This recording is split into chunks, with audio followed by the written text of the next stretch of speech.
नमस्ते and welcome to all of you in this quick revision course. आज हम second unit शुरू करने जा रहे हैं। उसमें है इंट्रोडक्शन टू योगा टेक्स्ट। उसमें आता है हमारा ये पहला टॉपिक है 2.1 introduction and study of Patanjali yoga sutra and including memorization of selected sutra 1 to 12। So योग दर्शन ये षड दर्शन में से एक है। योग दर्शन के प्रणेता महर्षि पतंजलि है।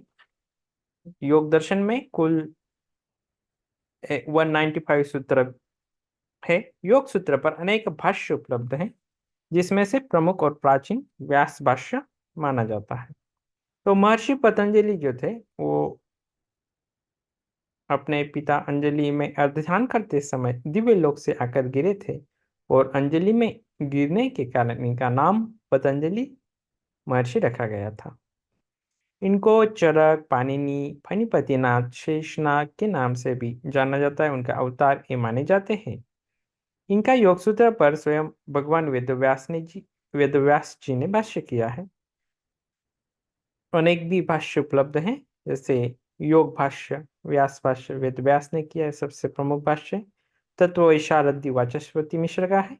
योग सार संग्रह विज्ञान भिक्षु का है। योग वार्तिक ये भी विज्ञान भिक्षु ने लिखा है। ये भोजवृत्ति ये राजा भोज के नाम से जो राजा थे उन्होंने लिखा हुआ है। ये मराठी में मिलता है। मणिप्रभा ये रामानंद जी ने लिखा है। सूत्रार्थ प्रबोधिनी ये नारायण तीर्थ सदाशिव जी ने लिखा है। और योग सुधाकर और ब्रह्मेंद्र सरस्वती जी ने लिखा है।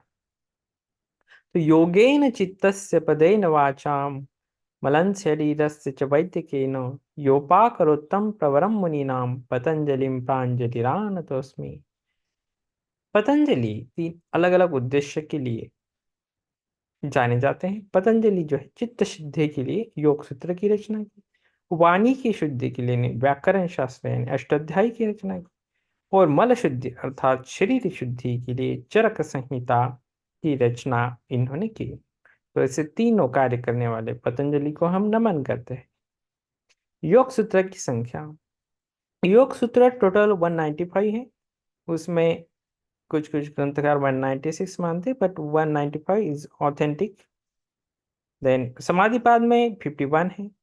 विभूतिपाद और साधन पाद में 55 है। और कैवल्य पाद जो है सबसे छोटा पाद है, उसमें 34 सूत्रास है। तो विषय वस्तु क्या है? समाधि पाद में पंच वृत्तियां है, अभ्यास वैराग्य का वर्णन है, ईश्वर स्वरूप संप्रज्ञात और असंप्रज्ञात समाधि का वर्णन है, ऋतंभरा प्रज्ञा है। साधन पाद में क्रिया योग का वर्णन है, पंच क्लेश, त्रिगुण विवेचन, चतुर्व्यूहवाद, अष्टांग योग का वर्णन आता है।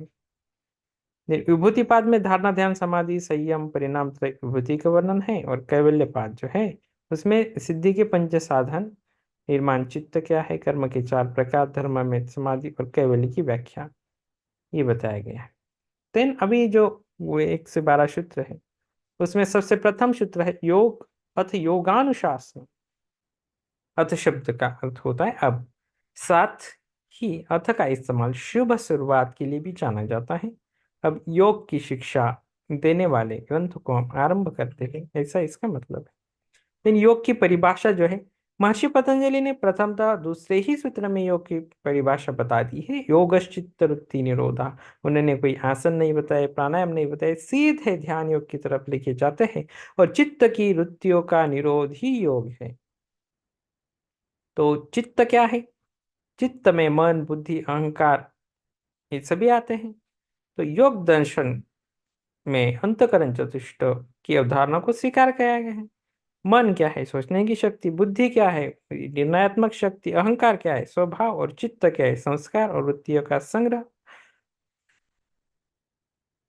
नेक्स्ट सूत्र आता है तदा दृष्टि स्वरूप अवस्थानम। तब यानी आत्मा अपने स्वरूप में अवस्थित हो जाएगा। यानी जब हमारे चित्त की असंख्य वृत्तियों का सदा निरोध हो जाता है तो आत्मा का ज्ञान हो जाता है। और वृत्तियों के निरोध से पहले दृष्टा का स्वरूप क्या होता है ये सवाल मन में उठता है। तो अगले सूत्र में कहते हैं कि वृत्तया पंच निवृत्ति सारूप्य इतरत्र। ये दृष्टा यानी आत्मा जब तक उन वृत्तियों को बंधा रहता है तब तक अपना स्वरूप वैसा ही समझ लेता है जैसे कि हम लोग हैं।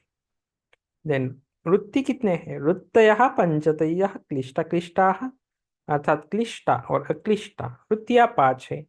पांचों वृत्तियां क्लिष्ट और अक्लिष्ट भेद वाली होती है। क्लिष्ट योग साधना में क्लेदों को बढ़ाने वाली यानी बाधक, अक्लिष्ट यानी योग साधक को क्लेशों को हटाने वाली यानी सहायक होती है। यानी अक्लिष्ट वृत्ति है वो योग साधना में सहायक होती है। एंड प्रमाण कितने हैं? प्रमाण, विपर्य, विकल्प, निद्रा, स्मृति, ये 5 प्रमाण योग दर्शन में बताए गए हैं। देन इसको एक एक को आगे विस्तार पूर्वक बताया गया है। नेक्स्ट सूत्र आएगा प्रमाण, फिर विपर्य का, फिर विकल्प, निद्रा और स्मृति का। अब नेक्स्ट सूत्र के ऊपर चलते हैं। प्रत्यक्ष अनुमान गमाह प्रमाण, यानी प्रमाण कितने हैं? प्रत्यक्ष, अनुमान और आगम, ये 3 प्रमाण है। प्रत्यक्ष यानी जिसका मन, बुद्धि, इंद्रिय द्वारा साक्षात्कार किया जा सकता है। अनुमान, धुएं को देखकर अग्नि का जो अनुमान है उसको अनुमान बोलते हैं। आगम क्या है? वेद, शास्त्र, महापुरुषों को जो कथन है उसको आगम कहते हैं। यानी विपर्यो मिथ्या ज्ञान मद्रूप मद्रूप प्रतिष्ठम, इसका अर्थ होता है मिथ्या ज्ञान का होना विपर्य है। उदाहरणार्थ सीप में चांदी का आभास होना। देन शब्द ज्ञानानुपाति वस्तु शून्यो विकल्प है। विकल्प की व्याख्या है शब्द से उत्पन्न ज्ञान से, हिताब से चलना जो कि वस्तु से रहित होता है विकल्प वृत्ति है। यानी सुनी सुनाई बातों के आधार पर मान्यता करते हुए चलना। लेकिन अभाव प्रत्यालंबना वृत्ति निद्रा, अभाव के ज्ञान का भी एहसास होना निद्रा वृत्ति है।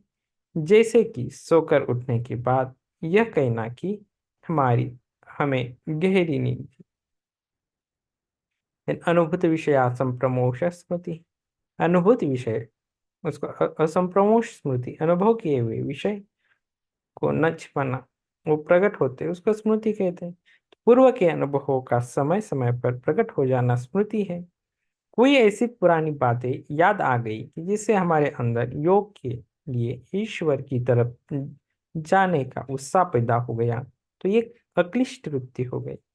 कोई ऐसे बातें या घटना याद आ गई जिससे हम परेशान होकर उसी के बारे में सोचने लग गए, योग धरा रह गया, तो यह क्लिष्ट वृत्ति हो गई।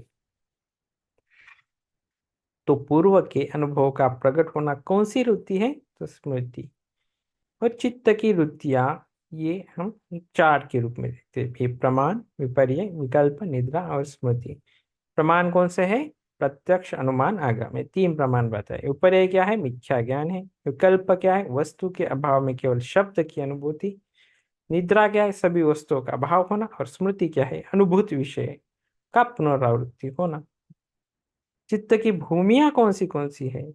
तो चित्त की 5 भूमिया जो है वो बताई जाती है, वे व्याख्याकारों ने बताई है। क्षिप्त, मूढ़, विक्षिप्त, एकाग्र और निरुद्ध।